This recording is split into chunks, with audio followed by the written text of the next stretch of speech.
اعوذ باللہ من الشیطان اللعین الرجیم بسم اللہ الرحمن الرحیم۔ ناظرین کرام، السلام علیکم ورحمۃ اللہ وبرکاتہ۔ ایک مرتبہ پھر سے آپ سبھی مومنین کا و مومنات کا دنیا کے جس کونے سے بھی آپ امام حسین اردو ٹی وی 4 کو دیکھ رہے ہیں، ہم استقبال کرتے ہیں بین الحرمین کربلا مقدسہ میں۔ آپ کا استقبال ہے اس پروگرام میں کہ جس کا نام سرزمین عشق دیا گیا ہے۔ اس سرزمین عشق پر آپ کا بھی استقبال کرتے ہیں۔ یقیناً آپ چند دنوں سے مستفید ہو رہے ہیں، اور جو گفتگو دوران پروگرام ہو رہی ہے وہ یقیناً آپ کو بھی فائدہ پہنچائے گی، اور انشاءاللہ جو حضرات بھی دیکھ رہے ہیں ان کے ذریعے ان کے گھر والوں کو اور دیگر تک یہ باتیں پہنچتی رہیں گی۔ مقصد یہی ہے کہ جتنا ہو سکے آل محمد علیہ السلام کے علوم کو لوگوں تک پہنچایا جائے۔ مختلف موضوعات پر آپ گفتگو سنتے آ رہے ہیں، اور انشاءاللہ اس سلسلے کو کہ جس سلسلے کو شروع کیا گیا ہے آگے بڑھاتے ہوئے، یعنی حیات رسول اللہ صلی اللہ علیہ وآلہ وسلم پر گفتگو کرتے ہوئے ہم آپ تک انشاءاللہ اہم باتیں جو ان کے حیات طیبہ سے ملی ہوئی وہ پہنچائیں گے۔ آپ دونوں طرف روضے دیکھ سکتے ہیں، آپ زیارت بھی کر سکتے ہیں، اور ساتھ ہی ساتھ یہ پروگرام جو رکھا گیا ہے خاص طور سے ہندوستان سے جو ہمارے اس پروگرام کے لیے مہمان آئے ہیں، ہم ان کا استقبال کرتے ہیں۔ حجت الاسلام والمسلمین علی جناب سماحت الشیخ مصطفیٰ ادیب الہندی صاحب، قبلہ استقبال ہے آپ کا ایک مرتبہ پھر سے سرزمین عشق بین الحرمین کربلا مقدسہ امام حسین اردو ٹی وی 4 میں۔ یقیناً آپ کی جو باتیں، آپ نے جو گفتگو کی ان چند دنوں میں اس پروگرام کے دوران، اس سے لوگوں کو فائدہ ہوا، اور یقیناً لوگ مستفید بھی ہو رہے ہیں، اور یہ باتیں جو محفوظ ہے یوٹیوب پر دوسری جگہوں پر لوگ اس سے استفادہ کرتے رہیں گے۔ کل کی ہماری گفتگو تھی رسول اللہ صلی اللہ علیہ وآلہ وسلم کی حیات طیبہ پر ہم نے روشنی ڈالی تھی۔ آج قبلہ اگر اس سلسلے کو آگے بڑھائیں تو میرے ذہن میں یقیناً اور بھی لوگوں کے ذہن میں یہ سوال ہوں گے کہ بے شک رسول اللہ کی زندگی طولانی تو زیادہ نہ تھی، لیکن جتنی عمر تھی، یعنی اور نبیوں کے بنسبت جو انہوں نے عمر پائی اس کے بنسبت طولانی عمر نہیں کہہ سکتے، لیکن اس دوران انہوں نے ساری دنیا کو وہ پیغام دیا کہ جو کوئی بھی نہیں دے سکا۔ اس دوران انہوں نے جو فعل انجام دیا اس میں ظاہری بھی ہے باطنی بھی ہے۔ ان کے اگر عمل کو ہم دیکھیں اور ان کی عملی زندگی پر غور کریں تو یقین رسول اللہ صلی اللہ علیہ وآلہ وسلم نے جہاں پر باتیں ہیں، ایک انسان بات سے تو اچھے پیغام دے سکتا ہے، لیکن جب بات سے ہٹ کر عمل پر آئے، اور عمل میں اس موقع پر آئے جب جنگ کا مرحلہ ہو، تب انسان یہ کہتا ہے کہ وہاں آپ حق کا پیغام کیسے دے سکتے ہیں جب کہ آپ خود جنگ میں ہیں۔ تو رسول اللہ نے جنگیں کی اور عملی طور پر کیا پیغام دیا لوگوں کو، اگر آپ اس پر روشنی ڈالیں تو انشاءاللہ لوگ مستفید ہوں گے۔ اعوذ باللہ من الشیطان الرجیم، بسم اللہ الرحمن الرحیم، الحمدللہ رب العالمین، وصلی اللہ علی سیدنا محمد وآلہ الطیبین الطاہرین۔ یقیناً رسول اکرم صلی اللہ علیہ وآلہ کی زندگی عملی طور پر اور ہر طرح سے اس لائق ہے کہ اس کو بیان کیا جائے، اور نہ صرف بیان کیا جائے اور سمجھا جائے بلکہ اپنی زندگی میں اس کو عملی کیا جائے۔ اور رسول اکرم صلی اللہ علیہ وآلہ کی زندگی، جیسے کہ آپ نے اشارہ بھی کیا کہ 63 سال، جو کہ اگر دیگر انبیاء کی اگر ہم عمر مبارک کو دیکھیں تو بہت طولانی ہے،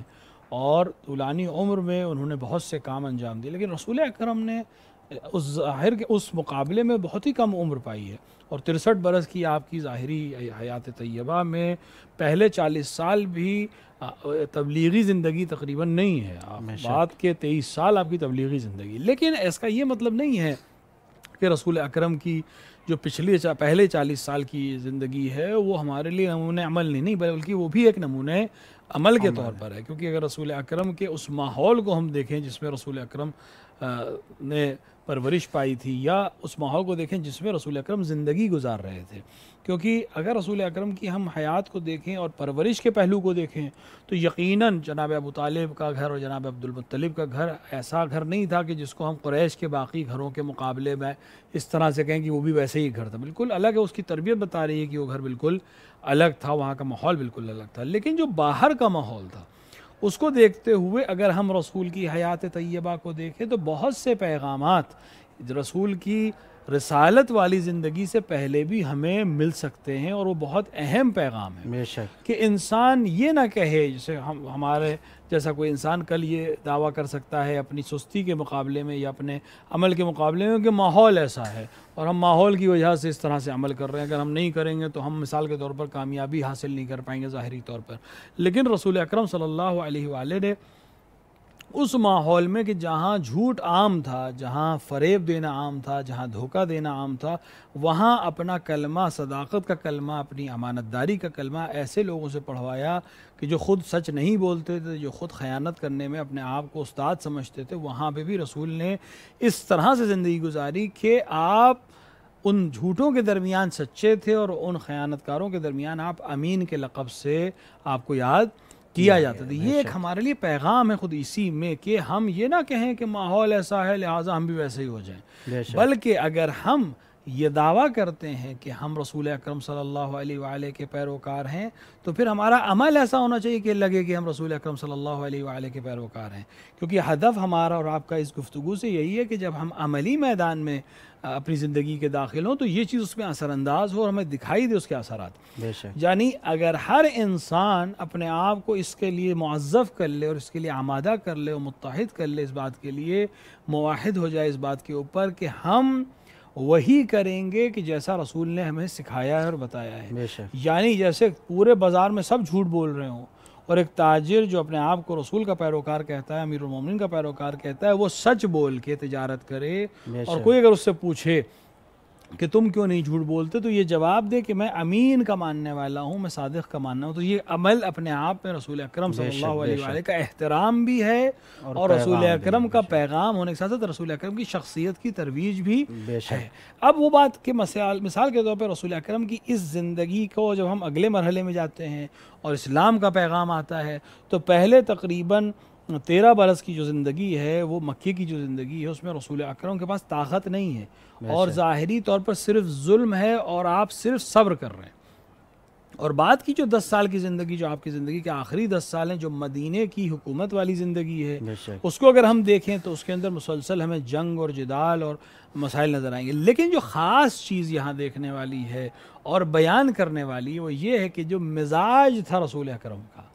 جو سیرت تھی رسول اکرم کی، جو اخلاق تھا رسول اکرم کا، وہ کسی مرحلے میں بدلا نہیں ہے۔ عام طور سے ایسا ہوتا ہے کہ جب انسان کے پاس کچھ نہیں ہوتا ہے تو بہت سی اچھی باتیں کرتا ہے، بہت ہر ایک سے بہت محبت آمیز باتیں کرتا ہے اور اچھی باتیں کرتا ہے، لیکن جب اس کے پاس طاقت آ جاتی ہے، جب اس کے پاس کنٹرول آ جاتا ہے تو بہت دیکھنے میں آیا ہے کہ وہ افراد بالکل بدل جاتے ہیں، اور ہر وہ جہاں انہیں موقع ملتا ہے اپنے پرانے مثال کے طور پر بدلہ لینے کا یا کینہ کو باہر نکالنے کا، یا حتی اسی چیز کو جس کو وہ کل شکار ہوتے ہیں آج اس کو وہ خود انجام دینے کی کوشش کرتے ہیں، اور تاریخ میں اس کی ہزاروں مثالیں آپ کو مل جائیں گی۔ لیکن رسول اکرم صلی اللہ علیہ وآلہ 13 برس تک جس قوم کے درمیان صابر کی حیثیت سے رہے، جب اس قوم پر فتح آپ نے حاصل کی، بعنوان حاکم آپ وہاں داخل ہوئے، بعنوان فاتح آپ وہاں داخل ہوئے، تب بھی رسول کے مزاج میں کوئی تبدیلی نہیں آئی تھی، یعنی جس طرح وہ اس وقت رحمت کے نمائندے تھے اسی طرح آج بھی رحمت کے نمائندے تھے، اور انہوں نے رحمت کی صرف بات نہیں کی، عملی کیا۔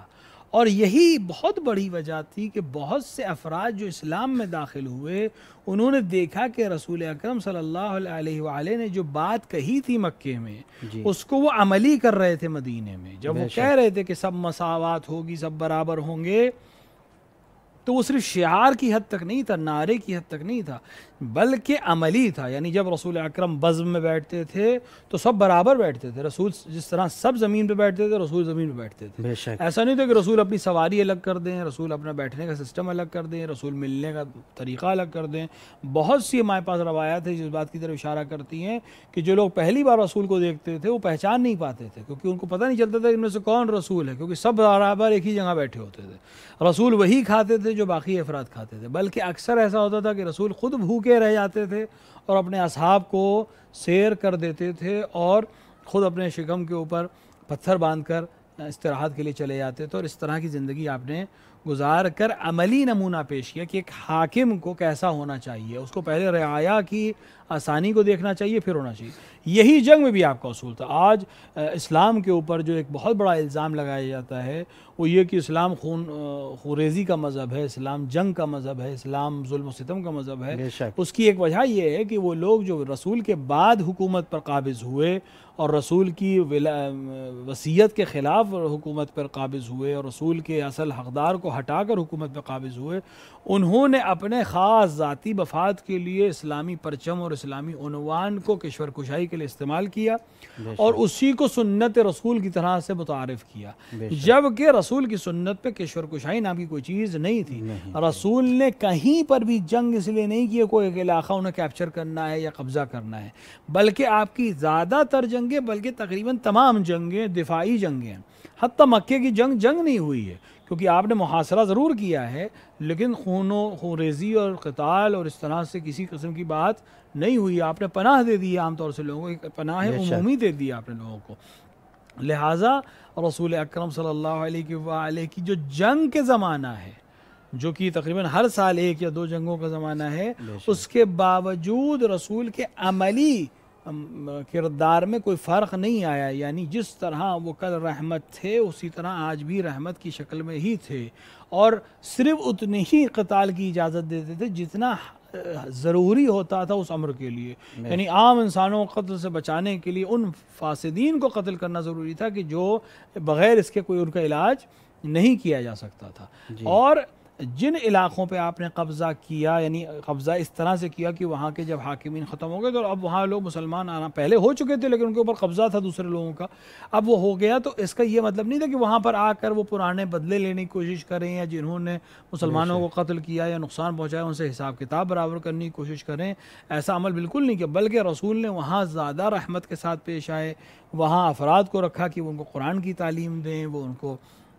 اخلاق کی تعلیم دے، اور عملی طور پر رسول اکرم نے اسی طرح سے پوری زندگی اپنا عمل اسی طرح رکھا. لہٰذا ہمارے لیے بہت ضروری ہے کہ عین جنگ میں جو رسول نے دستور دیے ہیں، جو فرامین صادر کیے ہیں جنگ کی حالت میں کہ اس طرح سے جنگ ہوگی، آج ہمارے اور آپ کے لیے بہت ضروری ہے اور مسلمانوں کے لیے بہت ضروری ہے کہ رسول کی جو فرامین ہیں جنگ کے،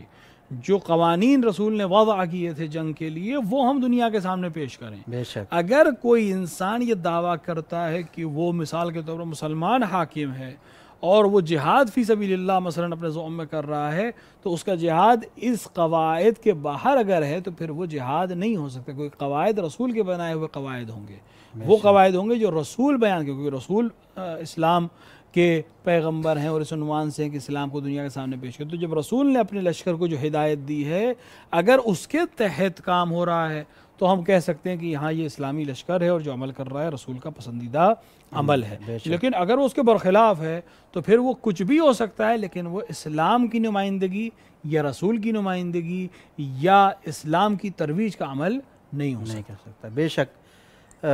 عملی طور پر آپ نے جو بیان فرمایا، یقیناً جنگوں میں ہر جگہ پر انہوں نے پیغام دیا ہے ہر چیز کا، آداب کیسے جینا ہے، طور طریقہ. یقیناً اگر آپ ان کی زندگی پر ہم اور آپ دنیا غور کریں تو ایک چیز اور ملتا ہے کہ بے شک ابھی زمانے میں کوئی انسان اگر ذرا سے عہدہ پا جائے یا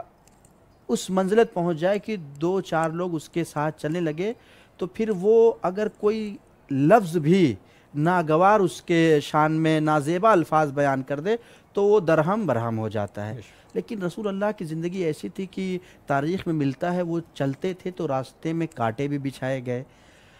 طرح طرح کی غلاظتیں بھی پھینکی گئی. رسول اللہ کا رد عمل کیا تھا ان چیزوں پر؟ دیکھیں واقعاً ایک ایسا عمل، جبکہ بہت سے معاملات ایسے تھے کہ جو مکے کی زندگی میں ہوئے. اگر ہم یہ کہیں کہ رسول نے مکے کی زندگی میں صبر و تحمل کیا، چونکہ اس وقت طاقت نہیں تھی، بہت کم چاہنے والے تھے، لہٰذا رسول ایسے تھے اور اس وقت رسول نے اخلاق دکھایا تو شاید کوئی بات ہوتی. لیکن عمل تب ہے کہ جب آپ حاکم بن جائیں،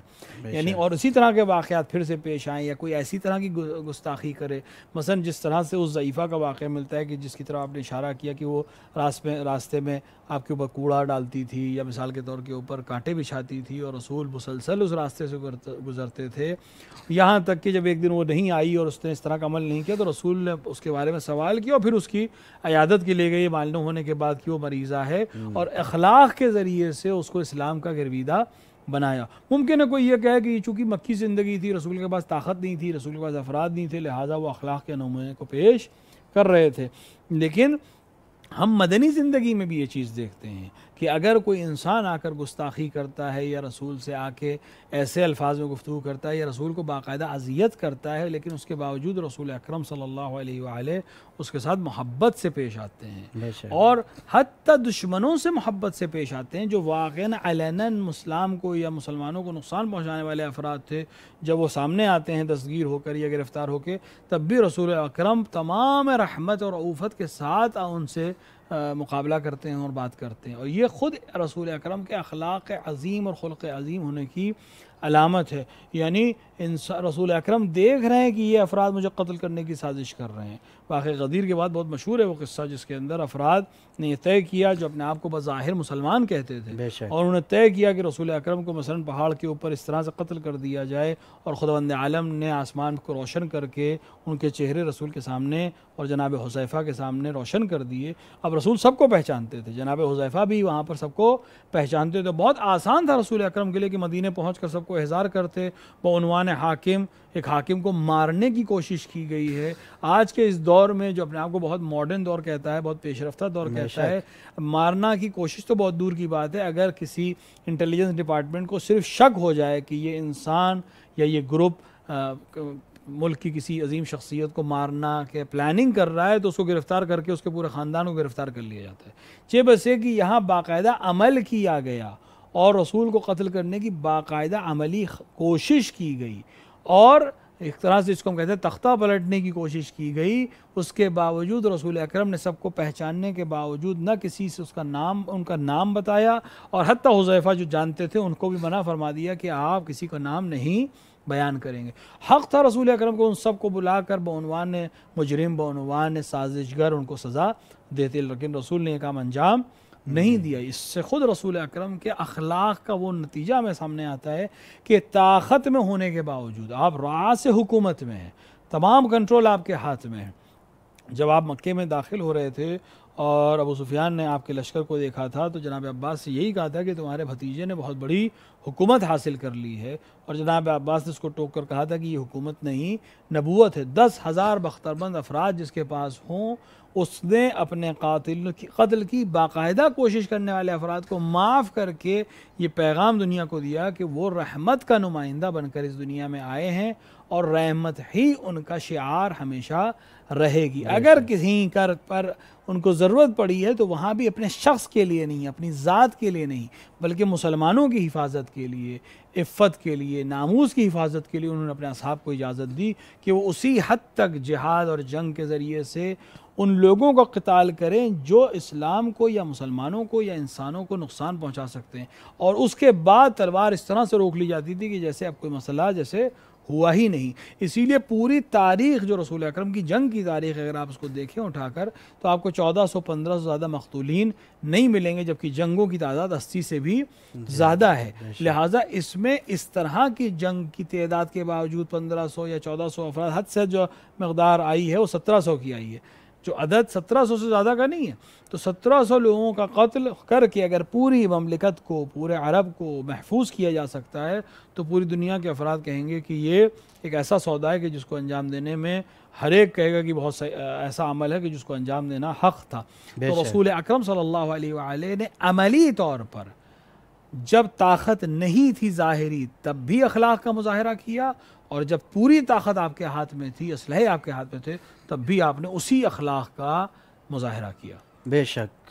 یقیناً رسول اللہ صلی اللہ علیہ وآلہ وسلم نے جو عملی طور پر پیغام دیا، ساری چیزیں زندگی میں جو ان کے گزری، تو یقیناً یہ صرف اپنے لیے اس زمانے کے لیے انہوں نے نہیں کیا ہوگا، کیونکہ رسول اللہ کی حیات ہمارے لیے نمونۂ عمل ہے۔ اب جو انہوں نے کیا،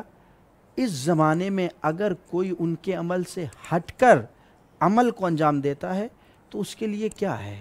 دیکھیں یہ بالکل صحیح ہے کہ قرآن نے باقاعدہ یہ عنوان پیش کیا ہے کہ لکم فی رسول اللہ اسوۃ حسنہ، تمہارے لیے رسول اسوہ حسنہ ہیں. اسوہ حسنہ کا مطلب یہ کہ نمونہ عمل ہیں، ان کو بیس بنا کر اس پر عمل کرنا ہے. اور رسول نے خود فرمایا کہ میں اخلاق کو اتمام کرنے کے لیے مبعوث ہوا ہوں. اب ایک مسلمان ہونے کی حیثیت سے قرآن پر عمل کرنا بھی ہماری ذمہ داری ہے اور رسول کے فرامین پر عمل کرنا بھی ہماری ذمہ داری ہے. لہٰذا عنوان مسلم ہمارے لیے ضروری ہے کہ ہم قرآن پر عمل کرتے ہوئے رسول کی زندگی کو نمونہ عمل بنائیں. خصوصاً وہ افراد، جیسے کہ ہماری اردو میں گفتگو ہو رہی ہے تو ایک بہت بڑی تعداد ہے ان لوگوں کی کہ جو ایک ایسے علاقے میں رہتے ہیں کہ جہاں دیگر ادیان کے جاننے والے یا مذاہب کے جاننے والے زیادہ ہیں اور پیروکار زیادہ ہیں. تو ہمارے لیے رسول کی مکے کی زندگی جو ہے نمونہ عمل ہے کہ ہم ان کے درمیان کس طرح سے زندگی گزاریں. اور اگر ہم ایسے علاقے میں زندگی گزارتے ہیں کہ جہاں ہماری تعداد زیادہ ہے اور اقلیت میں دیگر دین کے لوگ ہیں، تو پھر رسول کی مدنی زندگی ہمارے لیے نمونہ عمل ہے کہ طاقت میں ہونے کے باوجود، کثرت میں ہونے کے باوجود کس طرح سے اقلیت کے ساتھ ہمیں برتاؤ کرنا چاہیے. یہ صرف اس لیے نہیں ہے کہ ہم بیان کر دیں، آپ سن لیں اور بات ختم ہو جائے، یا کوئی مصنف آ کر کتاب میں لکھ دے اور ہم رسول کی شان اور رسول کی عظمت اور رسول کے اخلاق کا قصیدہ پڑھیں اور بات ختم ہو جائے. نہیں، یہ اس طرح سے ہونا چاہیے کہ ہماری عملی زندگی میں ہر وہ چیز جو رسول کی زندگی میں تھی، ولو ظاہر ہے کہ وہ رسول کے حد تک نہیں پہنچ سکتے، لیکن ہر انسان اپنی حد تک، اپنی توان تک یہ کوشش کر سکتا ہے کہ وہ رسول کے بتائے ہوئے راستے پہ، رسول کے عمل پر زندگی گزارے. بے شک، ماشاءاللہ، بہت عمدہ بیان. قبلہ آپ حضرات جہاں سے بھی دیکھ رہے ہیں، یقیناً آپ تک بہترین گفتگو پہنچی اور امید کرتے ہیں کہ قبلہ کے بیان سے مستفید ہوتے ہوئے صرف رسول اللہ کی حیات اور نمونہ عمل جو ہے ہمارے لیے ان کی حیات، ہم صرف سنیں گے اور سن کر وہیں تک ختم نہیں کریں گے بلکہ اس پر عمل بھی کریں گے. اور انشاءاللہ سرزمین کربلا مقدسہ سے مقصد یہی پیغام دینے کا کہ آپ اس کو سنیں اور اس پر عمل کرتے رہیں، تاکہ یہ چیز جو بیان ہو رہی ہے اس سے آپ اور آپ کے اہل خانہ اور دیگر معاشرے میں لوگ مستفید ہو سکے. انشاءاللہ اسی کے ساتھ جو ہے ہم آپ سے اجازت چاہتے ہیں اور انشاءاللہ کل پھر ملاقات ہوگی اسی وقت اسی پروگرام میں سرزمین عشق پر. قبلہ محترم جو ہندوستان سے تشریف لائے ہیں، مہمان حجت الاسلام والمسلمین سماحت الشیخ مصطفیٰ ادیب الہندی صاحب کے ساتھ آپ بہترین ان کے گفتگو سماعت فرمائیں گے. انشاءاللہ مختلف موضوعات پر چند دنوں تک گفتگو چلتی رہے گی. ہم سب آپ کے حق میں سرزمین کربلا مقدسہ سے دعا گو ہیں. اللہ آپ کی تمام نیک حاجات کو قبول فرمائے اور ہم سب کو توفیق عطا فرمائے کہ رسول اللہ صلی اللہ علیہ وآلہ وسلم نے جو ہمیں پیغام دیا ہے، جو آپ نے قبلہ سماعت کیا ہے، کہ ان کے زندگی کو دیکھتے ہوئے جو انہوں نے عمل انجام دیا اس پر ہم عمل کر سکیں اور اپنی زندگی کو بہترین بنا سکیں. اسی کے ساتھ اجازت چاہتے ہیں. فی امان اللہ. مهر تو ای حسین جان از دل کشد زبونه، مرغ دلم به سویت پر میزنه شبونه، پر میزنه شبونه. مولای من حسین جان، آقای من حسین جان، مولای من حسین جان.